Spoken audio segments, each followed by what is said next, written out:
I stood in the doorway of our once shared home, my bags packed at my feet, and stared at him, my husband, the man I had built everything with. "Get out." His voice was cold. No fight. No pleading. Just finality. The man who had once promised me the world now looked at me as if I was nothing. His betrayal had been swift, cruel, and without explanation. My heart slammed in my chest, but there was no time for that. There was only one thing left to do now. I walked away from the house, not knowing where I was going, but knowing exactly what I was going to do next. The life we'd built, the business empire I had helped create, the legacy I'd been an integral part of, was mine now. I wasn't going to let him take it all, not without a fight. I wasn't the same person who had walked into this marriage all those years ago. I had put in the hours, the sweat, the sacrifices. And now? It was time to take control. But how? How could I take back what was rightfully mine when he'd been so determined to cast me aside? The answer was simple. I would build my empire on my own terms. I didn't know if I could take him down, or if the life I was about to face would leave me standing alone in the ruins of everything I'd once believed in. But one thing was certain, this was my fight now. And I wasn't going to lose. The air was thick with tension that day, the day he told me it was over. I had been preparing for a meeting with investors, running through final details, confirming numbers in my head when he called me into the living room. His face was tight, like he was holding something back, but I had no idea what was coming.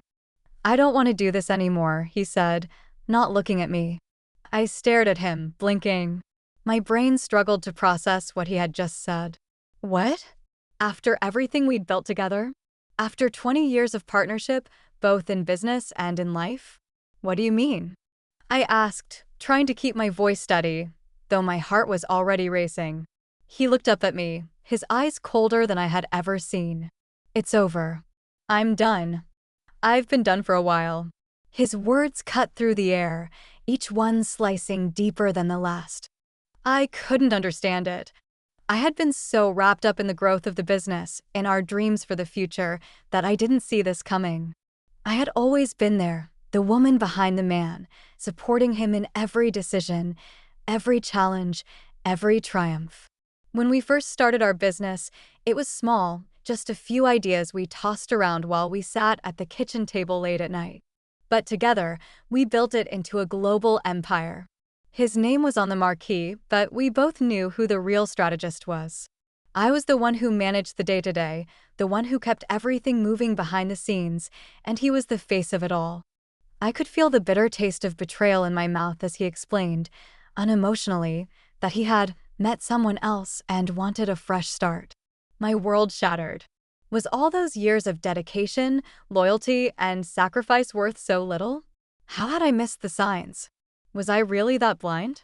It wasn't just the personal loss that hit me, it was everything. Our life, our empire, all of it was slipping through my fingers. "I think it's best if you leave," he continued, his tone flat. "You need to pack up and go. This isn't working anymore." I didn't argue. What was there to say? The man I had once trusted with my future was the same man who now wanted to erase me from it. As I stood there, trying to process the surreal, painful reality unfolding before me, the only thing I could think was, what now?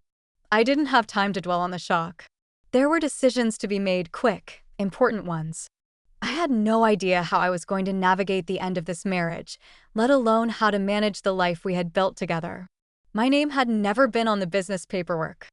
I had always taken a step back in the spotlight, allowing him to shine while I handled the logistics, the staffing, the planning. I was there, in the background, making sure everything ran smoothly, while he took the credit and the control. But the truth was, without me, none of it would have survived, let alone flourished. After I left the house, I stayed with my sister for a while, reeling, trying to make sense of it all. But I couldn't stay in limbo. I had responsibilities, business responsibilities. People relied on me. And as the days stretched on, I realized the magnitude of what he had done. Not only had he shattered our personal life, but he had also shaken the very foundation of the empire we had created. If he was willing to let me go so easily, what was to stop him from stripping everything I had built apart, piece by piece? I needed to think clearly. I needed a plan. The first thing I did was go back to the office, the headquarters of the company we had created. I stood at the glass doors, looking out over the city, the skyline just beginning to glisten under the light of the setting sun. It was then that it hit me, this was no longer his empire. This was mine, too. I had earned it. It was as much a part of me as it was of him. I began to reframe my thinking. I wasn't just a wife. I wasn't just a sidekick. I was the architect of our success. I had always been more than just a support system. I had helped build the foundation. My instincts, my decisions, had shaped the trajectory of this business. What I had helped create was mine, and no one, least of all him, could take that away. But there were challenges ahead. I didn't have access to everything. I didn't know the full scope of his dealings, his hidden accounts, his legal maneuvers. I wasn't blind to the fact that he was trying to get rid of me in every way possible. The business was his escape route. I knew that. But I also knew something he didn't, how much I had to offer, how much I could do without him. As the days passed, I made calls. I arranged meetings with key employees, the ones who knew my vision and respected my role in the company. I began to lay the groundwork for what would be my next move. My heart was heavy, but my resolve grew stronger with each passing moment. I wasn't just going to let him walk away from everything we had built together. This was my time to step into the leadership role I had always deserved. And I wasn't going to let anyone forget it. The question gnawed at me every day: could I take control of this empire without him? Or would the weight of everything crumble under the pressure? One thing was certain, I wasn't about to find out without giving it everything I had. I remember the day the betrayal became undeniable. It wasn't in the dramatic showdown, or when he had told me to leave. It was much more subtle, much more insidious than that. It came in the form of an email. I had been working late, my mind consumed with strategy meetings and financial projections. The tension of the past few days, the uncertainty of not knowing what came next, was beginning to take its toll. I had just poured myself a glass of wine when my phone buzzed with a new message. It was from Karen, our head of marketing. She had been with the company almost as long as I had, and we had built a solid, trusting relationship over the years. I opened the message, expecting an update on a campaign we had just launched. But the subject line made my stomach drop. Urgent. We need to talk about your husband's plans. I stared at the screen for a moment before opening it. Karen's words were brief, but they hit me like a ton of bricks. I don't know how to say this, but I think you should know. Your husband is planning to sell the company. I've overheard a few conversations, and the deal is already in motion. He's already been meeting with a buyer. It's happening soon. I don't think he plans to include you in the deal at all. I hope I'm wrong, but I felt you should know. I dropped the phone onto the table and froze. I couldn't breathe. The air around me felt thick and suffocating, like I was trapped in a nightmare. I had to read the message again. I wanted to dismiss it, to convince myself that it was just a rumor or a misunderstanding. But Karen wasn't the type to stir up drama. She was loyal, professional, and I knew that if she was reaching out to me, it was serious. The realization hit me hard. Not only had my husband been having an affair and asked me to leave, but now he was actively working behind my back to strip me of everything I had worked for. My heart pounded as a sense of betrayal consumed me. He had always been the one in control, the one with the power. But now, he was making sure that I wouldn't just lose our personal relationship, I would lose the life we had built together, the business I had invested every ounce of myself into. I wasn't just being cast aside as a wife, I was being erased, as if I had never mattered in the first place. I immediately called Karen. She picked up on the first ring. What's going on? I asked, my voice shaking despite my best efforts to stay calm. Are you sure about this?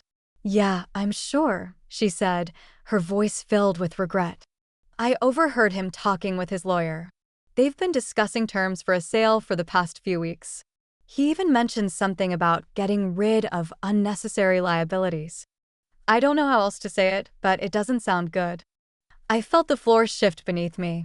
Unnecessary liabilities? Does he mean me? The words felt foreign, like they didn't belong in my own mouth. I didn't want to accept that he had taken this step. The man I had spent years building a life with, who had promised me that we were partners in everything, was now treating me as nothing more than a burden to be discarded.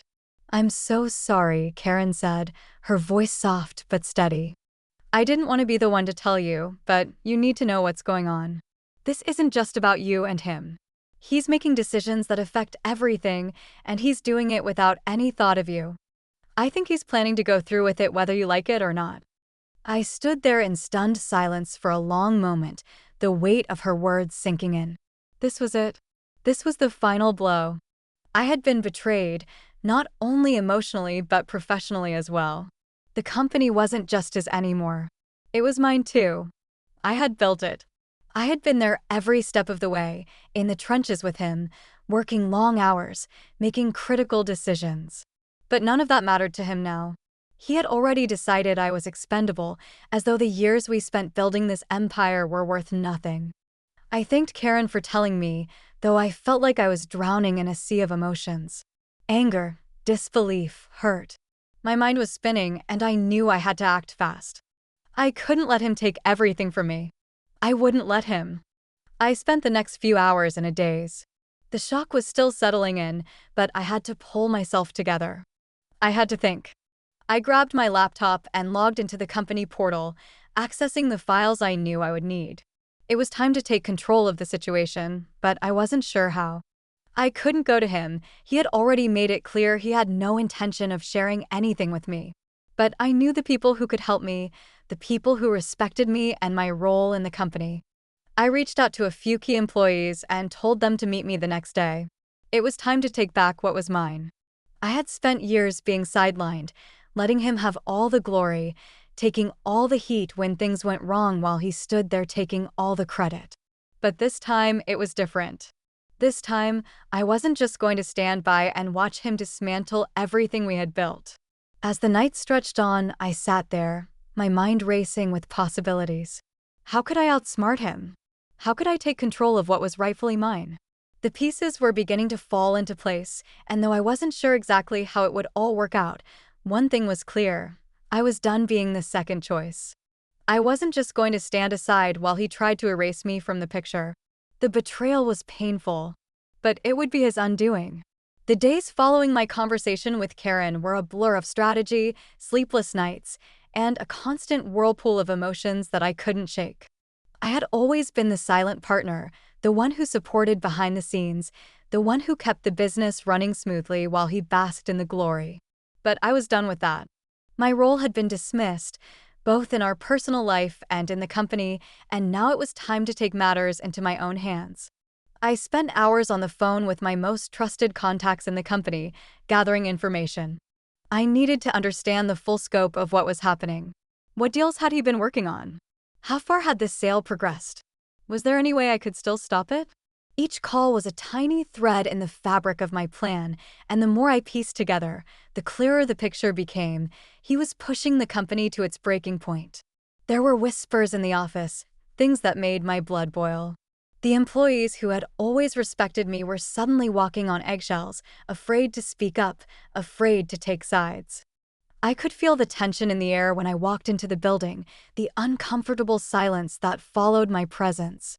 But there was also something else, a spark of rebellion in some of their eyes, a hint of solidarity from those who knew the truth.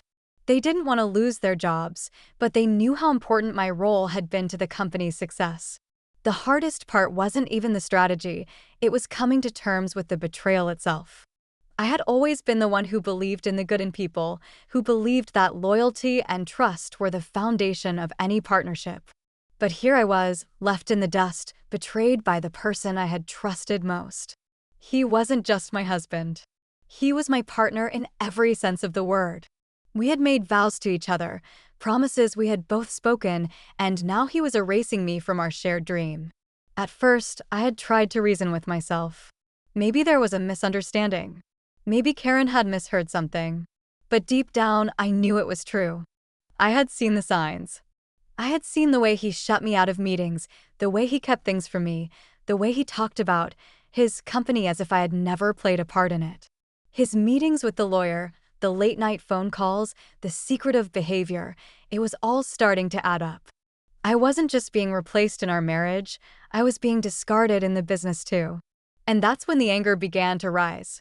I had always been the calm one, the problem solver, the one who kept things together when everything fell apart. But I had reached a breaking point. I wasn't going to let him destroy everything we had worked for, not without a fight. The more I thought about it, the more I realized that I had every right to take control of the company. I had been there from the start. I had been there when we had no money, no clients, no name recognition. I had worked tirelessly, making decisions, managing the operations, negotiating deals. I wasn't some passive observer in our success, I was an integral part of it. And now, he was treating me like a mere afterthought. I could feel the old version of myself, the one who had stayed quiet, who had stayed in the background, beginning to stir. The woman who had put her dreams on hold for the sake of our partnership, for the sake of the family, for the sake of the business, she was ready to step forward.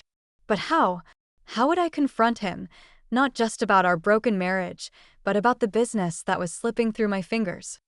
I spent the next few days plotting my move. I couldn't just storm into his office and demand answers that would give him the upper hand. I had to be strategic. I started by reviewing the legal contracts, the company's bylaws, and the ownership agreements. If he was planning to sell the company without my consent, I needed to know exactly what my rights were. I wasn't about to let him walk away with everything while I was left with nothing. It was a slow burn, each day bringing new pieces of the puzzle. I gathered documents, reviewed old emails, and consulted with my lawyer. It wasn't just about the money, it was about proving that I had every right to what was mine. I wasn't just his wife, I was a co-creator of everything we had built. The company wasn't his alone, no matter how much he wanted to believe it. And if he thought he could just sell it off without facing the consequences, he had another thing coming. I had to remain patient. I couldn't rush this. One wrong move, and everything could crumble. Every conversation I had with the employees, every meeting I attended, every document I reviewed was a carefully calculated move to position myself as the rightful leader of the business. I could see the doubt in the eyes of some of my colleagues.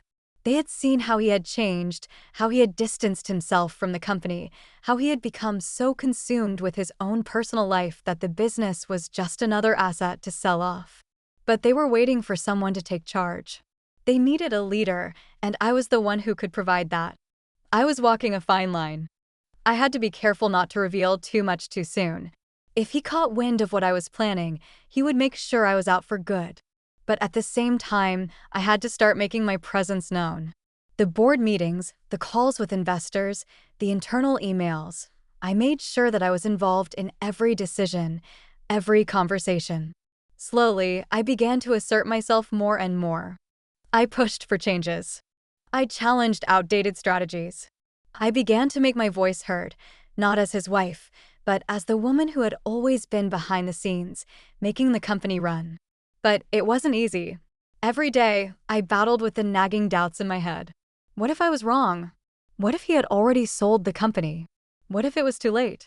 The anxiety gnawed at me, but I refused to let it paralyze me. I had worked too hard, sacrificed too much to let it all slip away now. I could feel the momentum building. The team was starting to rally behind me. They saw the vision I had, the vision that had always driven the company's success. They remembered the days when it was just me and him, scrapping to make ends meet, pushing ourselves to the brink of exhaustion to turn the business into something real. They trusted me. They knew that I could lead them to greater success, even if my husband had already checked out. And then, one morning, everything changed. I received a call from my lawyer. They had found a loophole in the legal contracts, one that allowed me to take a controlling interest in the company, even if my husband had already started the process of selling it. It was the break I had been waiting for. I could finally take the power back.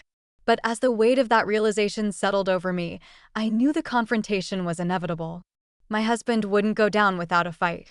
And when we finally came face to face, it was going to be a battle unlike anything either of us had ever experienced. I wasn't just fighting for the company anymore. I was fighting for my place in the world, for my self-respect, for everything that he had tried to take from me. The time had come, and I wasn't going to let him win. I stood in front of his office, feeling the weight of the decision pressing down on my shoulders. I had spent the past few days carefully preparing for this moment, ensuring that every step I took was calculated. But now, as I faced the door, I couldn't shake the feeling that I was about to step into a battlefield. I wasn't sure if I could win, but I knew I wasn't going to leave without a fight. I knocked on the door. His voice called out from the other side, and I entered, trying to keep my composure. He was sitting behind his desk, the same desk where we had once shared visions of the future, of growth, of success.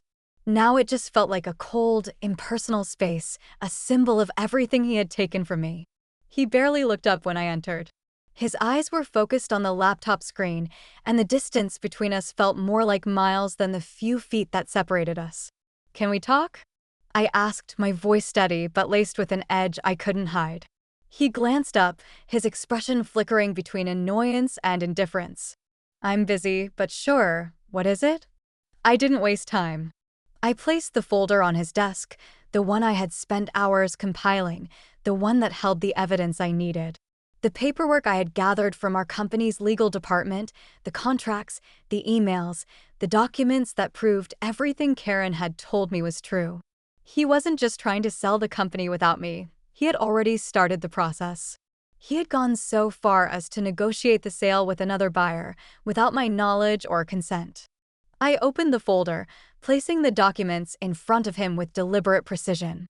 "I think you need to take a look at these," I said, my voice barely above a whisper, but the weight of my words was undeniable.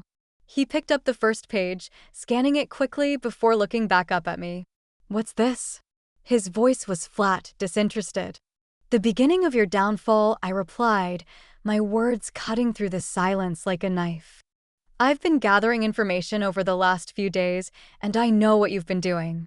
I know you've been negotiating a sale of the company without me, without my consent, without any consideration for what I've contributed. You think you can just erase me from this, but it's not going to be that easy."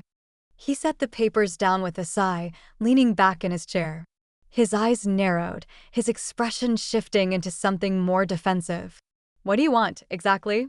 "I've made my decision. It's over. We're done. You're not part of this anymore. You've never been a real partner." The words hit me like a slap to the face. "Not a real partner?" I repeated, incredulous. "I've been here from the very beginning. I've worked every late night, made every decision, fought tooth and nail to keep this company afloat when we were nothing but a small startup. I wasn't just a figurehead, you know. You didn't build this alone. We built this together." He laughed, the sound bitter and dismissive. "No, you didn't. I built it. You were just a helpmate, a support system. Your role was always secondary. It's always been my name on the line, my face in front of the investors. You never had the guts to take the spotlight, and now you think you can just step in and claim what you had no part in." I felt the rage bubble up inside me, but I kept my voice steady, refusing to let him see the full force of my anger. "You really believe that, don't you?" I said, my words biting. "You think I just stood in the background while you got all the glory. But let's be clear, I was the one who made the hard decisions. I was the one who kept things together when you were out playing golf or making deals behind closed doors. I was the one who put in the work while you got all the credit. But now, when it's time for you to take responsibility for your actions, you want to just walk away and leave me in the dust." His expression darkened. "This is about more than the company, isn't it? This is about you being angry that I ended our marriage. That's what this is really about, isn't it? You think you can just come in here and take control because you think I owe you something." I stood up straighter, my voice firm. "I'm angry because you betrayed me, yes. But this isn't just about our marriage. This is about the empire we built together. I'm not going to sit back and let you sell it off, thinking you can just erase me from everything we created. I'm not going to let you take everything away from me." He slammed his fist on the desk, his frustration finally boiling over. "You don't get it, do you? You never understood what this business was really about. It was my vision, my ambition. You were just a convenient sidekick. You should have known your place, stayed in the background where you belonged." The words cut deep, but I wouldn't let him see that. I had spent years in the background, and now it was my time to step into the light. "You're wrong," I said, my voice steady and powerful. You think you're the only one with vision? The only one with ambition? I've been carrying this company for years, behind the scenes, while you took all the credit. But now, the tables have turned. And I'm not going to let you take everything from me. Not the business, not the company we built, not my future. He looked at me with a mixture of disbelief and contempt. And what are you going to do about it? You think you can just waltz in here and take over? You don't have the power to do that. I smiled, a slow, deliberate smile. You'd be surprised. I pulled out my final ace, my lawyer's letter. The one that laid out my legal rights, the one that proved I had a controlling interest in the company. I slid it across the desk, watching his face as he read the letter, his eyes growing wider with each passing sentence. Legal action, I said, my voice cold. I've done my homework. I know my rights. The company wasn't just yours, it was always ours. And now I'm taking control. You can't just sell it off without me. And if you try to push through with that sale without my consent, you'll be in for a long, drawn-out legal battle. It's over, and you're not walking away with everything. For a long moment, he didn't say anything. He just stared at the letter, his jaw clenched. Finally, he looked up at me, his expression shifting from anger to something closer to resignation. You're serious about this, he said, his voice soft. Dead serious, I replied, my voice unwavering. I've fought too hard, for too long, to let you destroy everything we built. And you're not going to get away with it. He let out a long sigh, rubbing his forehead as if the weight of the situation was finally hitting him. I never wanted this. I never wanted it to end like this. But you're right, this isn't just about us anymore. It's about the company. And I can't just walk away without consequences. I leaned in, my gaze locking with his. Exactly. And those consequences are starting now. For the first time in a long while, I saw a flicker of respect in his eyes. It was faint, but it was there. He had underestimated me. He had thought I was just a passive bystander, someone who had always played it safe, who had always stayed behind him. But now I had proven him wrong. Now I was the one in control. As I turned to leave, I knew this was only the beginning. The confrontation wasn't over yet, but the power had shifted. It was no longer about the man who had once been my partner. It was about me reclaiming my place in the world, my place in the company.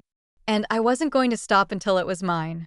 The days following my confrontation with him were a whirlwind. The shock of standing up to him, of taking control of the business we had built together, still hadn't quite sunk in. I had spent so many years playing the background role, supporting his vision, quietly making things work behind the scenes while he took the spotlight. But now, the balance had shifted. The moment I had dreamed of, but never truly believed would come, was here. I had taken back what was mine.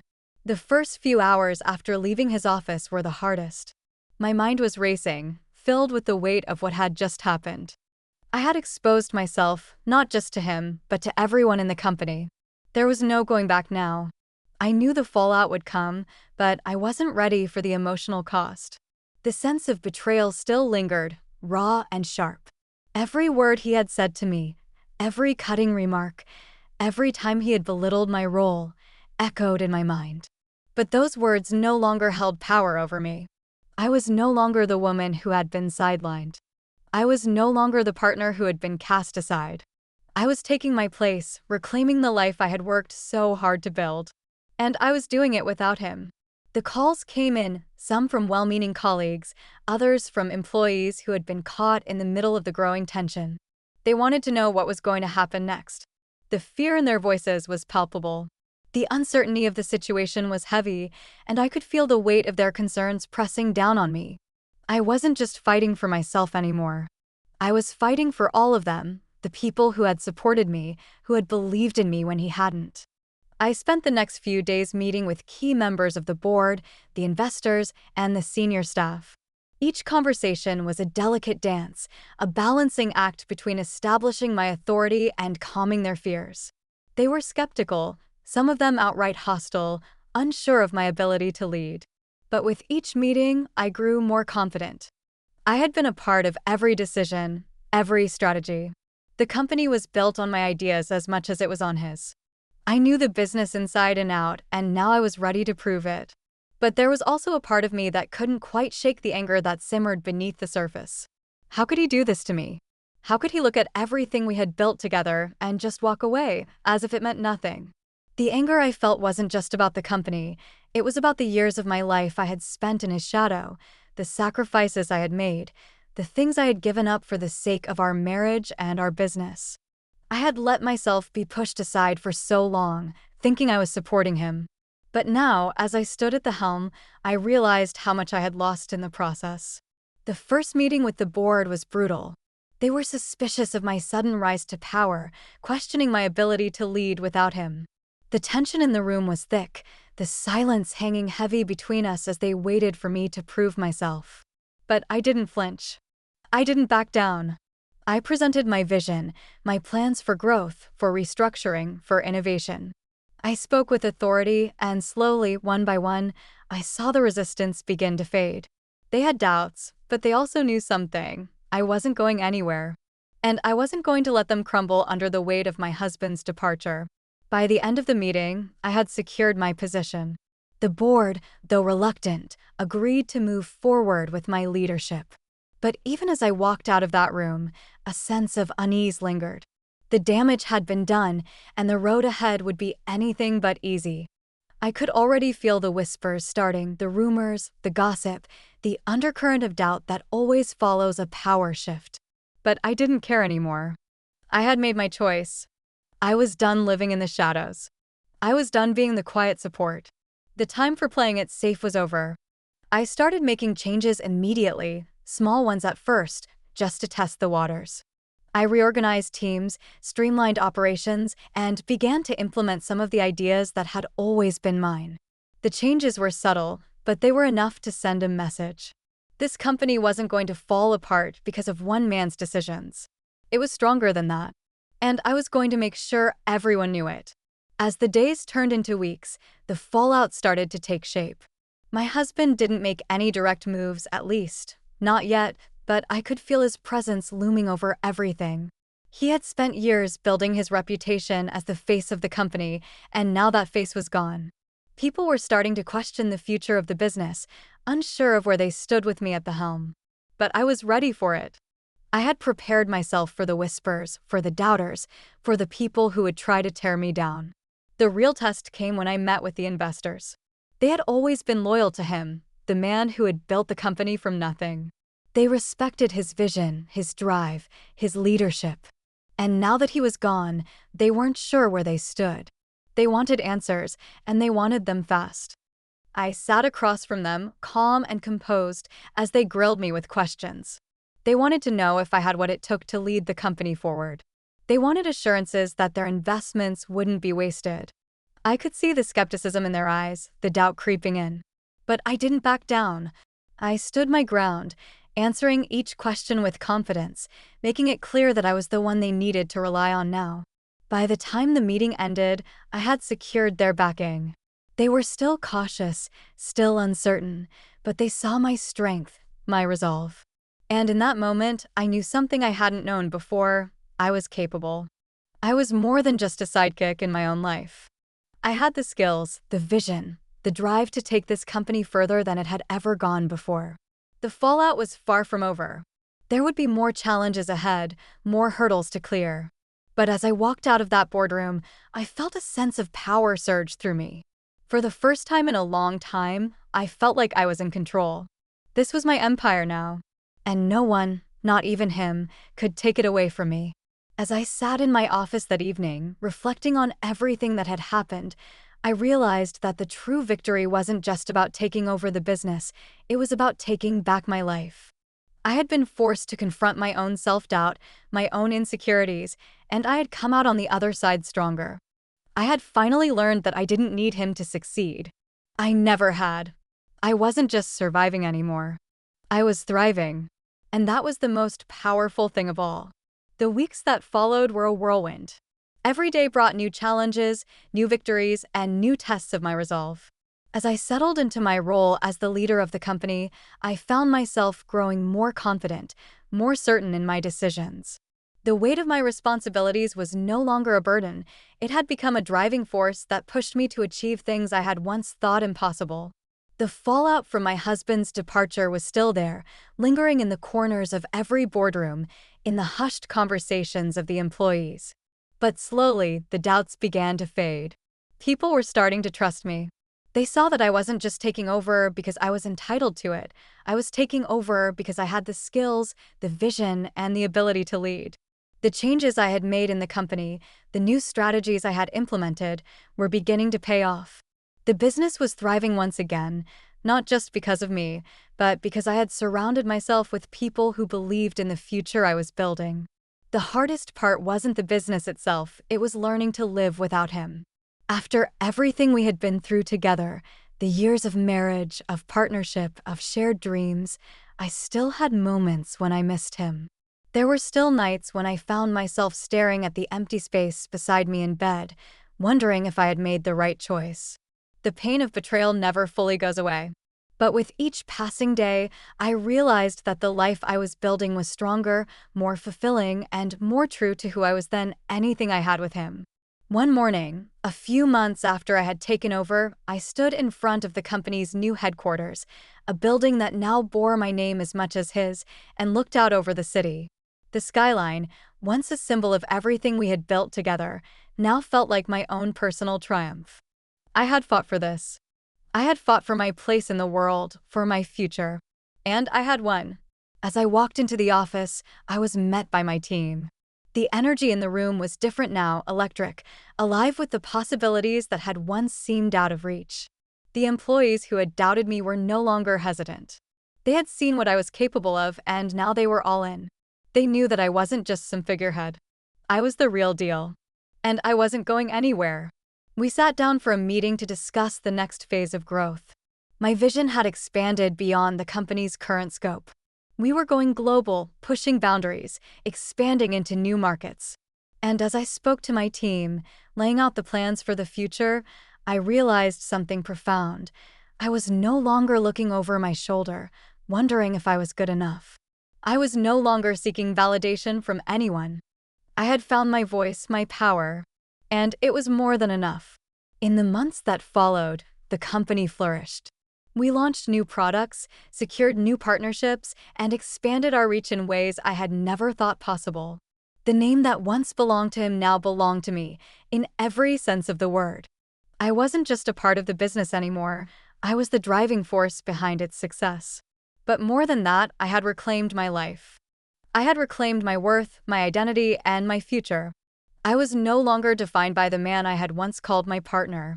I was defined by the work I had done, the decisions I had made, and the woman I had become. One evening, as I sat in my office, reflecting on how far I had come, I received a call from my lawyer. The divorce was finalized. It was over once and for all. In the past, I might have felt a pang of sadness, the familiar ache of loss. But this time, as I hung up the phone, I felt nothing but relief. The final chapter had been written, and I was free. A few days later, my ex-husband called. His voice, though still familiar, now seemed distant, detached. He asked about the company, about how things were going, as if he had any right to know.